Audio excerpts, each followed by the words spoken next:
ಅವರು ನನಗೊಬ್ಬಳಿಗೆ ತಾಯಿ ಅಲ್ಲ, ಅವರು ಮಹಾನ್ ತಾಯಿಯಾಗಿದ್ದರು. ಇಡೀ ರಾಜ್ಯಕ್ಕೆ ಇದ್ರ ಅಂತ ಅನಿಸುತ್ತೆ. ಯಾಕೆಂದರೆ 3 ದಿವಸದಿಂದ ನಾನು ನೋಡಿದ್ದು ಸಾಮಾನ್ಯ ಜನರು ನೋಡಿಲ್ಲ. ಅವರಿಗೆ ಮನಸ್ಸು ತುಂಬ ಪ್ರೀತಿಯಿಂದ ಬಂದ ನನ್ನ ತಾಯಿ ಮುಖ ನೋಡಿದಂಥ ನನ್ನ ತಾಯಿ ಬಂಧುಗಳನ್ನೇ ನಾನು ನೋಡಿದ್ದು. ಪ್ರತಿಯೊಬ್ಬರ ಮುಖದಲ್ಲೂ ಸಹ ನನ್ನ ತಾಯಿ ಬಗ್ಗೆ ಪ್ರೀತಿ ಪ್ರೇಮ ಗೌರವದಿಂದನೇ ಹೋದಂಥದ್ದನ್ನು ನಾನು ನೋಡಿದೆ. ಅದರಿಂದ ಅವ್ರು ನನಗೊಬ್ಬಳಿಗಾಗಲಿ ಅಥವಾ ನನ್ನ ಒಡಹುಟ್ಟುಗಾರಿಗೆ ಮಾತ್ರ ತಾಯಿಯಾಗಿರಲಿಲ್ಲ. ಈ ರಾಜ್ಯದ ಅನೇಕ ಜನ ಹೆಣ್ಣು ಮಕ್ಕಳಿಗೆ ಗಂಡು ಮಕ್ಕಳಿಗೆ ತಾಯಿ ಥರ ಭಾವನೆ ಕೊಟ್ಟು ಹೋದಂಥ ಮಹಾನ್ ಚೇತನ ಅಂತ ಚೆನ್ನಮ್ಮ ಅವರ ದಾಂಪತ್ಯದ ಬಗ್ಗೆ ಹೇಳೋದಾದ್ರೆ 72 ವರ್ಷ ಸುದೀರ್ಘ ದಾಂಪತ್ಯ ಜೀವನ, ಅದೇ ಪ್ರೀತಿ ಅದೇ ವಿಶ್ವಾಸ ಕೊನೆವರೆಗೂ ಖಂಡಿತ. ನಾವು ಚಿಕ್ಕ ವಯಸ್ಸಿಂದ ಯಾವಾಗಲೂ ಜಗಳಾಡಿದ್ದೇ ನಾವು ನೋಡಿಲ್ಲ.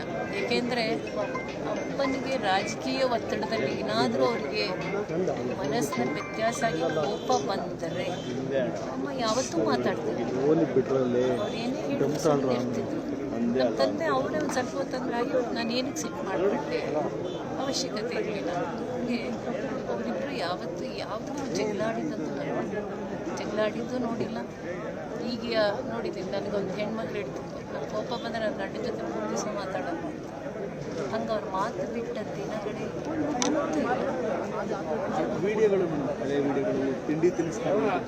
ಅದು ಇತ್ತೀಚಿನ ದಿನದಲ್ಲಿ ನಮ್ಮ ತಾಯಿಗೆ ಆರೋಗ್ಯ ಸಮಸ್ಯೆ ಇದ್ದಾಗ ಅವರಿಗೆ ಮನಸ್ಸಿಗೆ ತುಂಬ ನೋವಾಗುತ್ತೆ.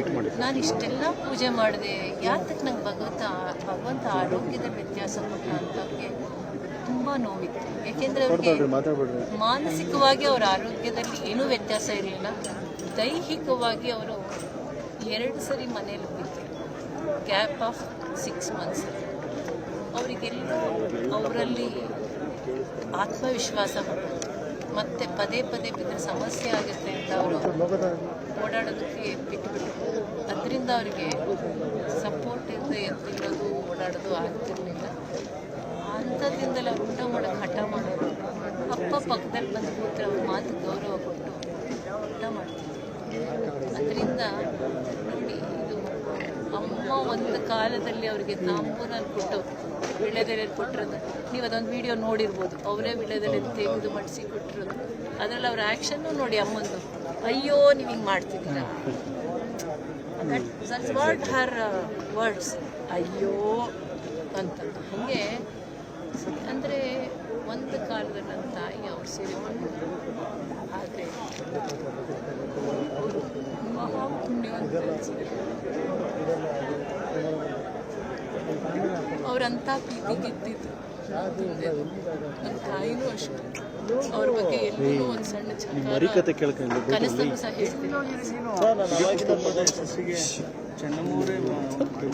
ನಿಜವಾಗಿ ಅಲ್ವಾ? ಹಾಗೆ ಆಲೋಚನೆ ಮಾಡಿ, ಊರಿಂದ 10 ಜನ ಪೇಷಂಟ್ ಬಂದರು, ಪೇಷಂಟ್ ನೋಡೋರು, ಓದೋ ಹುಡುಗರು ನೋಡೋರು, ಆಚೆ ಬರೋರ್ನು ನೋಡೋರು, ನಾವೇ 2-3 ಜನ ಕೆಲಸದಲ್ಲಿ ಇಟ್ಕೊಂಡು ಸರಿಯಾದ ರೀತಿಯಲ್ಲಿ ಕೆಲಸ ಮಾಡ್ಕೊಳ್ಳೋಕೆ ಕಷ್ಟ ಆಗಿದೆ. ಅವರೇ ಮಾಡೋರು. ನಿಮ್ಗೆ ಇನ್ನೂ ಒಂದು ಹೇಳಿದ್ರೆ ಹೌದಾ ಅನ್ಬೋದು. ನಾವು ಚಿಕ್ಕವರಿರುವಾಗ ಯಾವ ಅಕ್ಕಿ ಕ್ಲೀನಿಂಗ್ ರಾಗಿ ಕ್ಲೀನಿಂಗ್ ಇರಲಿಲ್ಲ. ಸ್ವತಃ ಕ್ಲೀನ್ ಮಾಡ್ಕೊಳ್ಳೋದು.